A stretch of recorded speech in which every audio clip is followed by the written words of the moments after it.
오늘 사사기 말씀 나누면서 태양이 어둠에 사로잡히다 라는 제목으로 우리 함께 말씀 나누도록 하겠습니다. 우리는 지난 시간 삼손이 나귀 턱뼈 하나로 블레셋 사람 1000명을 죽인 후에 라맛 레이를 노래하던 그가 물 한 모금 마시지 못하여서 죽게 되자 하나님 앞에 부르짖게 되어지고 하나님께서 샘을 여시어서 에낙골의 노래를 고백하는 것을 보았습니다. 그러면서 15장 마지막 절은 삼손이 이스라엘의 사사가 되어서 20년 동안 지냈더라라고 끝을 맺고 있죠. 그리고 오늘 우리가 읽어본 16장도 마지막 절이 어떻게 끝나고 있습니까? 삼손이 이스라엘의 사사로 20년 동안 지냈더라라고 동일하게 표현을 하고 있어요. 그러니까 15장에 이제 사사로 시작하면서 그리고 그 사사의 모든 행적 20년간의 그 사사로 삼손이 있으면서 오늘 이 16장에서는 그 사사로 있으면서 그가 했던 행적을 우리에게 보여주고 있는 것이죠. 근데 여러분, 그 행적이라는 것이 무엇입니까? 바로 두 여자와 함께 그 음행과 유혹의 문제에 빠지고 있는 모습을 보게 되어져요. 여러분, 삼손은 우리가 살펴보았듯이 하나님의 특별한 은총으로 태어난 사람입니다. 태어날 때부터 하나님의 일을 위해서 구별된 나실인으로 되었고, 그리고 하나님은 이 삼손을 이스라엘의 구원자로 세우셨다라고 말하고 있어요. 그래서 삼손은 다른 어떠한 이들이 갖지 못하는 특별한 힘과 능력을 얻게 되었고, 그리고 사사로서 하나님의 그 일들을 감당하게 되었습니다. 근데 그가 사사로서 하고 있는 일이 무엇입니까? 오늘 1절의 말씀처럼 삼손이 가사에 가서 거기서 한 기생을 보고 그에게로 들어갔더라라고 말하고 있습니다. 여러분, 가사는 그가 있는 지역에서 약 58km 떨어진 블레셋의 아주 깊은 곳입니다. 그가 블레셋 땅에 가서 한 일이 무엇입니까? 한 기생을 보고 그에게로 들어갔다라고 말하고 있어요. 여기서 기생은 창녀, 매춘녀를 의미하고 있고, 들어갔다라는 것은 성관계를 가졌다라는 의미입니다. 특별히 히브리 원문을 보면 삼손의 신속한 행동을 표현하기 위해서 세 가지의 동사, 그가 갔다, 그가 보았다, 그리고 그가 들어갔다라고 표현을 하고 있습니다. 나싯인이고 또한 이스라엘을 구원할 사사가 어떠한 거리낌도 없이 자신의 육체의 욕망에 사로잡혀서 창녀와 음행을 저지르는 일을 서슴지 않고 하고 있는 것을 보게 되어져요. 여러분, 이전에 딥나에 한 여인과 결혼을 할 때도 그가 딥나에 가서 한 여자를 보고 그의 마음에 좋은 대로 결혼을 하였다라고 기록을 하였죠. 오늘 본문에서도 어떻습니까? 그의 눈에 보기에 좋은 대로 창녀를 찾았고 그 창녀와 함께 음행을 저지르는 나실인으로서의 또한 사사로서의 그 삶은 잊어버린 채 자신의 육적인 욕망만을 위해서 자신의 눈에 보기에 좋은 대로 살아가는 그 모습을 오늘 보게 되어져요. 여러분, 삼손이 이렇게 혼자서 가사에 왔다는 소식을 듣게 되어지자 블레셋 사람들이 삼손을 잡기 위해서 그 창녀의 집에 매복을 하게 되어지죠. 삼손은 그런데 전혀 예측할 수 없는 힘을 발휘해서 자신의 생명을 보존하게 되어지는 것을 보게 되어져요. 삼손이 성문짝들과 두 문설주와 문빗장을 빼어가지고 그것을 어깨에 메어서 그 유다 땅 헤브론까지 가게 되어집니다. 삼손이 이 무거운 것들을 어깨에 메고 그 먼 거리를 갔다는 것은 그가 엄청난 힘을 가졌다는 것을 의미하고 있어요. 나중에 살펴보겠지만은 이 삼손의 힘은 하나님의 영이 임할 때에만 가능한 것이죠. 비록 삼손이 자신의 욕망에 따라서 그렇게 죄악의 자리로 갔지만은 하나님께서 그에게 은혜를 주었다는 것을 보게 되어져요. 그 은혜를 통해서 상태에서 그 위기 속에 자신을 죽이고자 매복하는 블레셋의 위험이 있음에도 불구하고 그 위험에서도 당당하게 그 위험을 빠져나오게 되어지는 것을 보게 되어집니다. 삼손은 다시 한번 하나님의 특별한 은혜를 체험하게 되어지고 깨닫게 되어져요.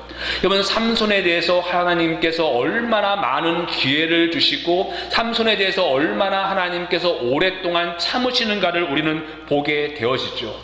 이러한 하나님의 은혜를 안다면 삼손이 해야 될 일은 자신의 육적인 욕망 때문에 그러한 죄악의 길로 갔던 자신을 보면서 철저하게 회개해야 될 것이에요.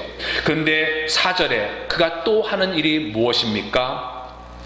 이후에 삼손이 소렉 골짜기에 들릴라 이름하는 여인을 사랑하였다라고 말하고 있습니다. 여자 때문에 그렇게 위험에 번번이 빠졌음에도 불구하고 또다시 삼손은 또 다른 여자를 찾고 그 여자와 연애를 하게 되어집니다. 이 사건은 우리가 너무나 잘 알고 있는 들릴라의 사건이고, 이 들릴라로 인하여서 결국 삼손은 패망의 길로 가게 되어지죠. 여러분, 이 들릴라의 사건을 이야기에 앞서서 오늘 가사의 그 기생 이야기를 오늘 성경은 언급하고 있습니다.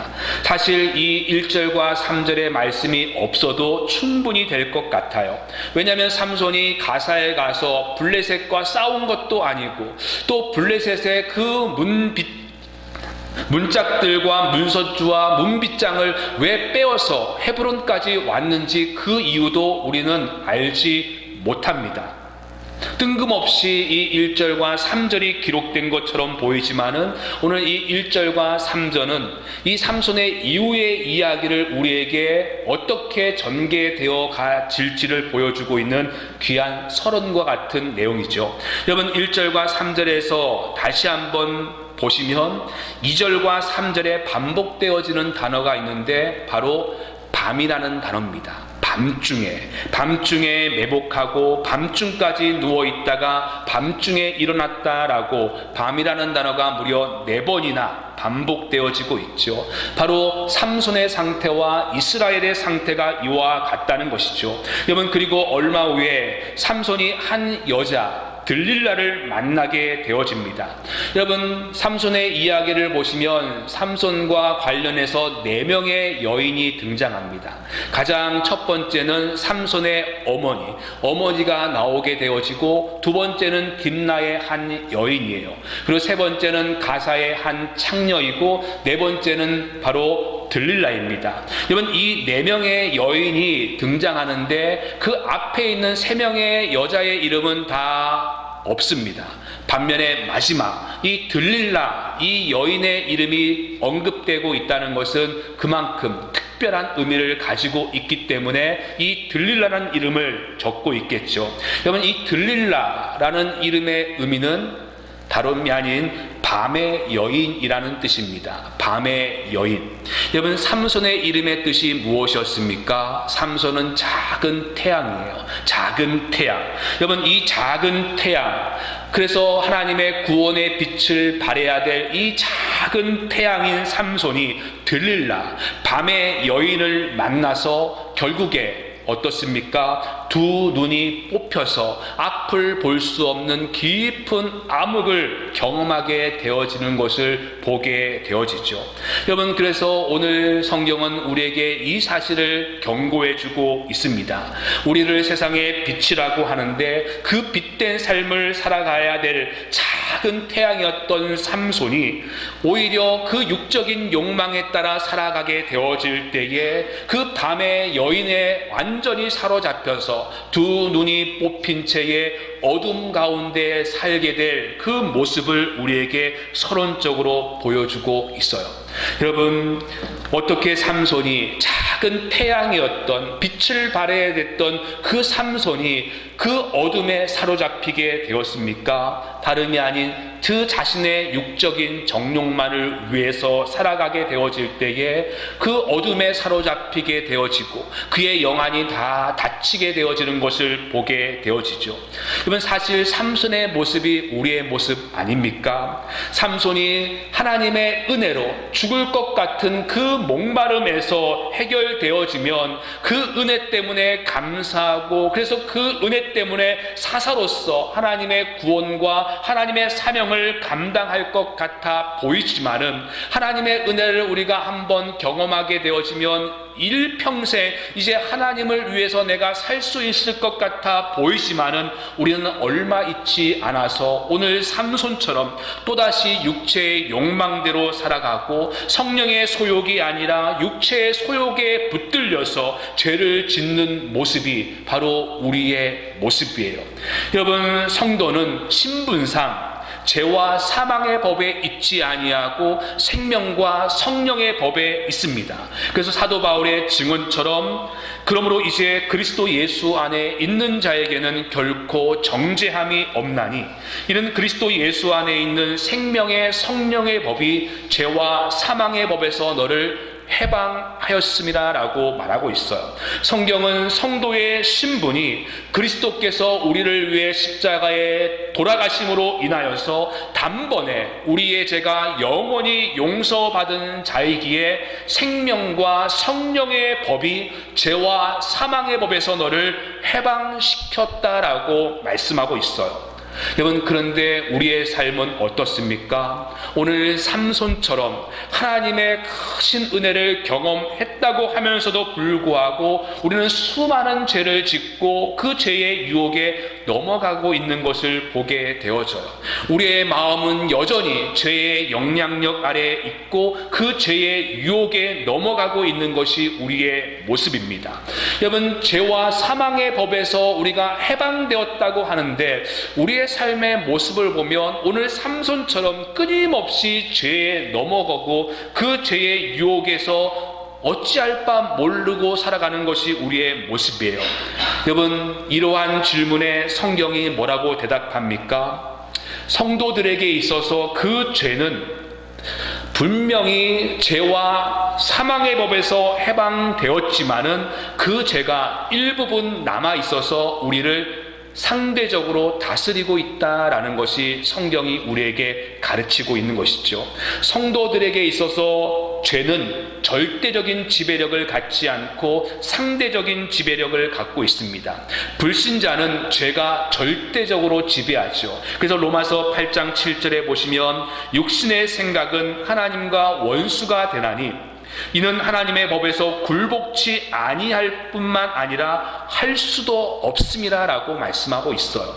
불신자는 그 죄의 아래 절대적인 지배 아래 있기 때문에 하나님의 법에 굴복지도 못하고 할 수도 없다라고 말합니다. 에베소서에도 뭐라고 말합니까? 우리도 전에는 다 그 가운데서 우리 육체의 욕심을 따라 지내며 육체와 마음에 원하는 것을 하여 다른 이들과 같이 본질상 진노의 자녀였다라고 말하고 있죠.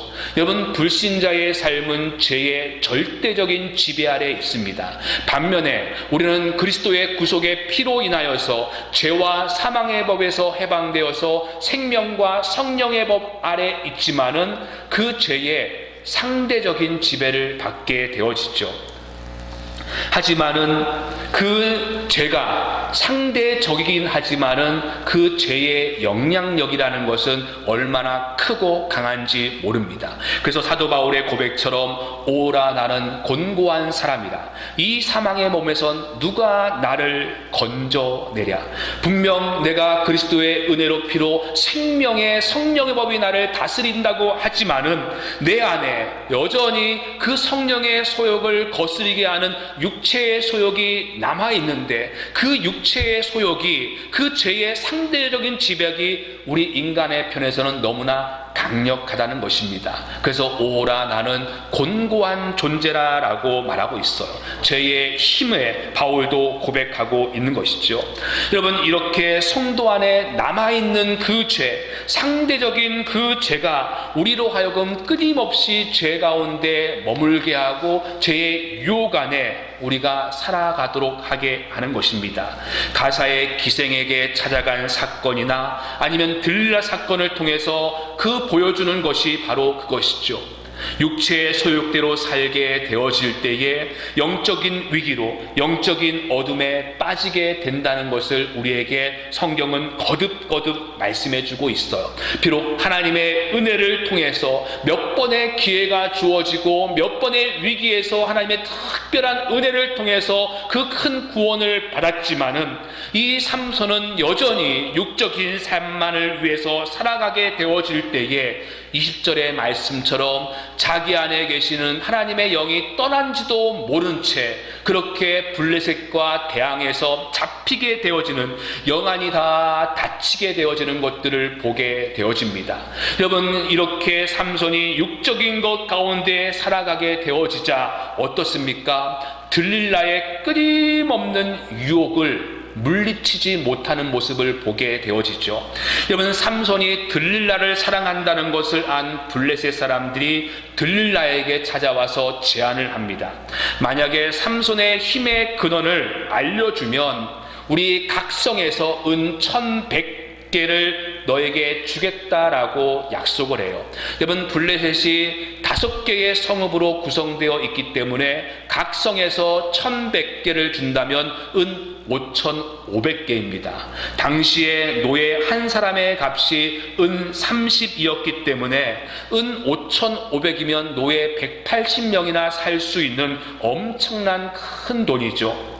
여러분, 지난 시간에도 말씀을 드렸지만은 삼손은 헤라클레스나 아니면 골리앗처럼 몸짓이 큰 거인이나 그냥 마음대로 자기가 원하는 때 힘을 쓸 수 있는 사람이 사실은 아니었어요. 그의 체구를 상상해 보면 그는 일반인과 비슷했던 것 같습니다. 만일 삼손의 몸짓이 컸다면, 그 골리앗처럼 큰 거인이었다면 블레셋 사람들이 그 힘의 근원이 큰 몸집에서 나왔다는 것을 그냥 쉽게 알아차렸을 것이기 때문에 그 큰 돈을 주고 그에게 힘의 근원을 알아달라고 요청하지는 않았을 것이에요. 우리가 볼 때는 평범한 체격인데 어떻게 저 체격에서 그 큰 괴력이 나올까? 그 힘의 근원이 무엇일까? 그래서 은 5500개나 주면서 그 힘의 근원을 알아내고자 한 것이죠. 여러분, 그 힘의 근원은 20절의 말씀을 역설적으로 보면 여호와께서 이미 자기를 떠나신 줄을 깨닫지 못하였더라. 여호와의 영이 함께하면 그가 큰 힘과 괴력을 발휘했던 것이었습니다. 정말로 일반의 최고였지만은 하나님께서 그와 함께 하셨기 때문에 그에게 그 큰 괴력과 힘이 나오게 되는 것이에요. 이 비밀을 알고자 들릴라가 삼손을 끊임없이 물어보죠. 6절과 10절과 13절에 보시면 당신의 이 힘이 어디서 나왔는지 나에게 알려달라고 거듭거듭 이야기합니다. 거듭거듭 물어봐요. 여러분, 뻔히 이것은 삼손을 넘어뜨리기 위한 들릴라의 질문이에요. 그럼에도 불구하고 삼손은 그 자리를 떠나지 못하는 것을 보게 되어지죠. 자신을 넘어뜨리고 자신을 무너뜨리고자 하는 그 질문 앞에서 삼손이 박차고 나와야 함에도 불구하고, 죄의 자리에 나와야 함에도 불구하고 그는 그 죄의 자리를 빠져나오지 못하고 오히려 그것을 즐기고 있는 것을 보게 되어집니다. 여러분, 죄의 유혹이 얼마나 집요한지 모릅니다. 6절과 10절과 13절 거듭거듭 물어보았지만은 실패하게 되어지자 이 들릴라가 4번에는 어떻게 합니까? 이제는 15절과 16절에 그 강도를 높여서 날마다 삼손에게 재촉하였다라고 이야기하죠. 그래서 삼손이 그녀로 인하여서 번뇌하여 죽을 지경에 이르렀다라고 이야기하고 있습니다. 그만큼 그 죄의 유혹과 그 삼손을 무너뜨리기 위한 그 죄는 얼마나 집요한지 몰라요. 4번이 아니라 그가 넘어질 때까지 들릴라는 삼손을 넘어뜨리기 위해서 끊임없이 미혹했을 것입니다. 삼손은 그 자리를 떠나는 것이 마땅해요. 그의 영안이 있었다면 그 자리를 박차고 그 요셉처럼 그 자신을 유혹하는 그 자리를 박차고 나오든지, 아니면 단호하게 그것을 잘라 버려야 됐음에도 불구하고 삼손이 그 육적인 욕망에 빠지고 자신의 눈에 보기에 좋은 대로 자신이 나시림에도 불구하고 음행과 음란을 즐기며 여자에 빠져 있다 보니까 거기에서 빠져나오지 못하게 되어지는 것들을 보게 되어지죠. 여러분, 작은 태양으로서 이스라엘의 빛을 발해야 될 그 삼손이, 그래서 나시린으로서 하나님 앞에 다른 이들보다 더욱더 거룩하고 경건하게 대해야 할 그 삼손이 그 부름과는 관계없이 자신의 욕망에 따라서 자신의 눈에 보기에 좋은 대로 살아가게 되어지자 그 들릴라 밤의 여인에 완전히 사로잡히게 되어져서 두 눈이 뽑히게 되어지는 완전히 밤의 사람으로 전락되어지는 모습을 보게 되어지죠. 여러분, 그래서 21절에 보시면 어떻게 되어집니까? 블레셋 사람들이 그를 붙잡아 그의 눈을 빼고 끌고 가사에 내려가 놋줄로 매고 그에게 옥에서 맷돌을 돌리게 하였더라. 여러분, 이스라엘의 태양이었던 이 삼손이 이제는 블레셋의 조롱거리가 되어지고 구경거리가 되어지는 모습으로 전락되어지는 것을 보게 되어지죠. 밤의 여인 들릴라에 완전히 사로잡혀서 자신의 그 부름에 맞게 살기 위해서 몸부림치고 죄를 단호하게 잘라내고 죄와 싸우되 피 흘리기까지 싸워야 될 그 삼손의 모습은 찾아볼 수 없고 그 죄 가운데 함께 먹고 마시며 살아가게 되어지자 그 태양이었던 삼손이 두 눈이 뽑힌 채 어둠 가운데 거하게 되어지는 것을 보게 되어져요. 여러분, 그래서 우리가 삼손만 보게 되어지면 이 삼손에게서는 아무런 희망을 찾아볼 수 없습니다. 삼손에게서는 그 어떠한 것도 기대할 수가 없어요. 우리가 기대할 수 있는 것은 오직 하나이죠. 바로 22절의 말씀인데, 그의 머리털이 밀린 후에 다시 자라기 시작하니라. 여러분, 삼손의 배후에 역사하시는 하나님의 희망이 아직 남아있음을 22절은 우리에게 말씀하고 있어요. 삼손의 그 죄의 욕망에 사로잡혀서 삼손의 거듭되는 실패에도 불구하고 하나님의 회복의 은혜는 여전히 이 삼손을 통해서 이루어가고 있고, 삼손을 통해서 이스라엘을 구원하고자 하신 하나님의 크신 경륜은 결코 변함이 없음을 우리에게 보여주고 있습니다. 여러분, 그러기에 이 땅을 살아가면서 우리가 신앙생활 하면서 우리가 정말로 믿고 의지해야 될 것은 오직 한 분, 하나님밖에는 없음을 우리는 아셔야 됩니다. 여러분들이 신앙생활 하면서 여러분들이 따라야 될 것은 목사도 아니고 어떤 특별한 어떠한 은혜를 가진 사람도 아니에요. 여러분들이 뉴스를 통해서 접했는지는 모르겠지만은 지난 2주 동안 서울의 한 대형교회에서 그 한 사람은 음행의 사건으로, 또 한 사람은 성도들을 훈련시키는데 강압적으로 한 사건이 뉴스에서 일어나게 되어졌죠. 여러분, 그 모든 모습들을 보게 되어지면 모든 사람들이 그 특별한 은총을 가진, 특별한 은사를 가진 그 한 목사에게 모든 것들을 초점을 맞추고 거기에 따라서 신앙생활을 하게 되어지니까 목사의 말이 마치 하나님의 말인 것처럼, 거기에 순종하지 아니하면 안 될 것처럼 벌벌 떨어가면서 그게 사로잡혀 살아가는 모습들을 보게 되어져요. 여러분, 우리 모두 다가는 여전히 죄의 상대적인 지배 아래 있는 연약한 인간들입니다. 목사이기에, 그래서 더 특별히 하나님 앞에 부름을 받았기에 개인적으로 더 거룩하고 경건하게 살아야 될, 몸부림치며 살아가야 될 그 모습들이 우리 가운데 분명히 있긴 하겠지만은 우리가 붙잡고 우리가 믿고 나아가야 될 것은 특별한 어떠한 목사들이 아니라 하나님밖에는 없습니다.